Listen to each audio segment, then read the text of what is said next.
Hello YouTube, just a quick update. This cover has been soaking for about 20 minutes and I just want to show you how easy it is to remove whatever adhesive was put on the cover by the prior owner or alleged restorer.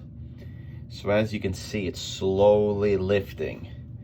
In addition, a lot of the color is being removed. So it may be that the person used an acrylic paint. So it is lightening and it is being removed from the cover. So I'm gonna keep on soaking it, and based on what happens after the removal and the cleaning of the cover in the soapy solution, I may switch my assessment from full restoration to conservation.